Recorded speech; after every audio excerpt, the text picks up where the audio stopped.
YouTube maintenance makes Jesus cry.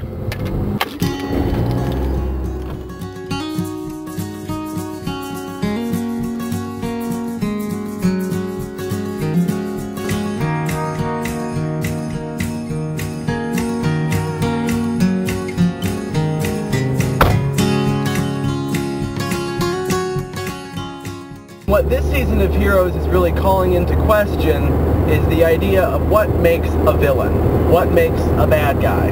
So we're going to look at 4 fictional villains. First, Lord Voldemort from the Harry Potter series. Second, Gollum from Lord of the Rings. Third, Darth Vader from Star Wars.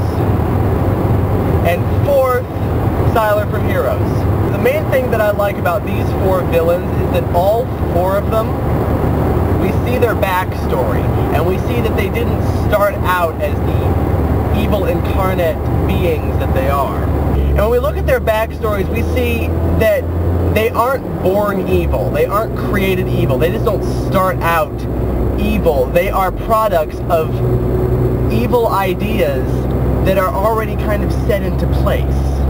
You see, all 4 of these characters have become corrupted and mutilated in some way. We talk about the mutilation of Lord Voldemort's soul, and the mutilation of Gollum's soul and his body by having to live an unnaturally long life from the ring. We see the literal physical mutilation of Anakin Skywalker, which is symbolic of the mutilation of his soul by the Emperor.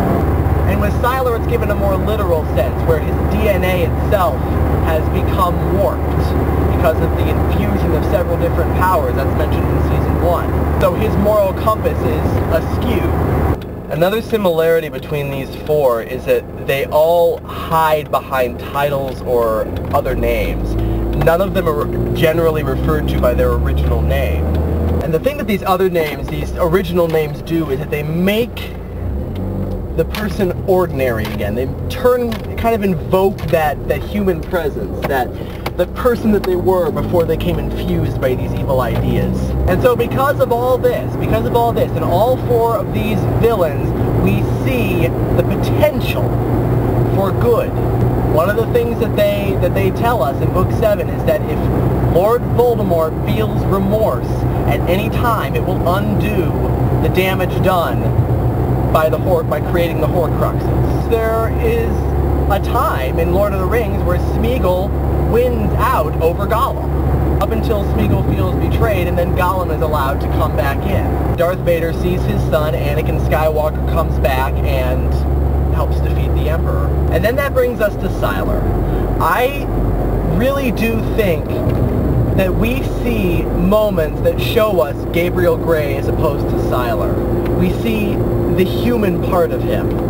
Gabriel visits his mother, where he asks his mother, maybe I can just be a normal watchmaker. Maybe I don't have to be special. Isn't that okay? And his mother just kind of looks at him and says, I know that you can be better. I know that you can be special. And she pushes this idea so fiercely into him that he becomes Sylar again. So that's why I'm so fascinated by Sylar and these Sylar-like characters in other stories. Well, I don't know about this whole making a video every day. I don't know how these people do it, because this has been exhausting, and I'm probably not going to do it again for a little while. So, until next time, bye everybody.